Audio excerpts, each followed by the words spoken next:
Iran के revolutionary guards ने राष्ट्रपति ट्रंप के उस दावे को खारिज कर दिया है जिसमें उन्होंने कहा था कि अमेरिका और इसराइल की ईरान के खिलाफ जंग लगभग खत्म होने वाली है।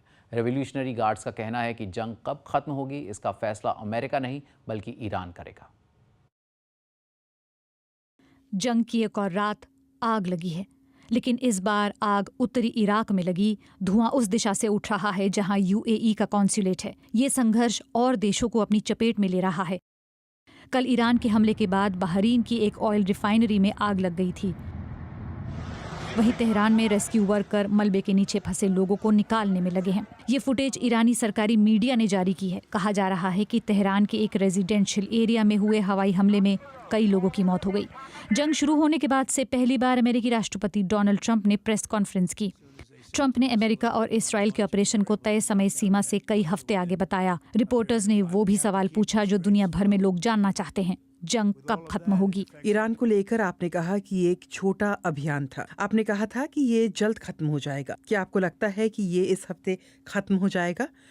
बहुत जल्द। इससे पहले राष्ट्रपति डोनाल्ड ट्रंप ने एक कॉन्फ्रेंस में रिपब्लिकन सांसदों को जोर देकर कहा था कि ये ऑपरेशन ईरान के खिलाफ सिर्फ शॉर्ट टर्म कार्रवाई है, लेकिन उन्होंने साफ किया कि अभी और कदम उठाए जाने बाकी हैं।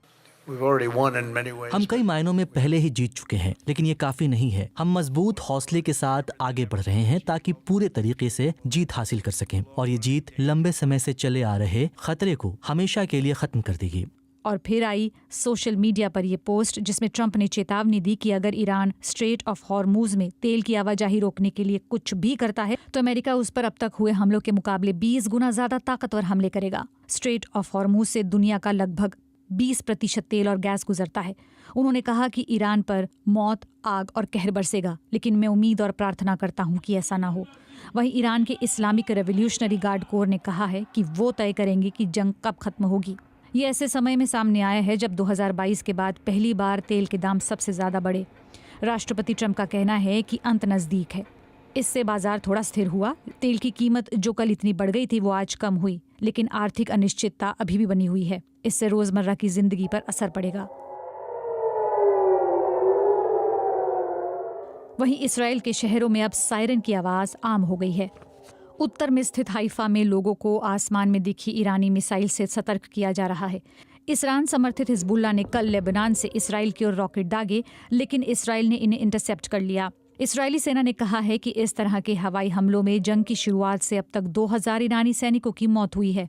वहीं अमेरिका ने रात में वीडियो जारी किया जिसमें ईरानी मिसाइलों पर अमेरिकी हमला होता दिखा। ब्रिटेन ने भी कल कार्रवाई की। ब्रिटेन के रक्षा मंत्री ने इस बात की पुष्टि की कि RAF फाइटर जेट्स ने 2 ड्रोन को मार गिराया है, एक जॉर्डन के एयर स्पेस में और दूसरा बहरीन के एयर स्पेस में। और ब्रिटेन साइप्रस में मौजूद अपनी मिलिट्री बेस पर सुरक्षा बढ़ाने के लिए वॉरशिप HMS ड्रैगन को पूर्वी भूमध्य सागर की ओर अगले कुछ दिनों में भेजने वाला है। रात को दक्षिण पश्चिम इंग्लैंड के RAF फेयरफोर्ट में अमेरिका के B-1 बॉम्बर लौट आए, जो ये दिखाता है कि जंग अब धीरे धीरे ब्रिटेन के पास पहुंच रही है। BBC संवाददाता लॉरा मॉस की रिपोर्ट।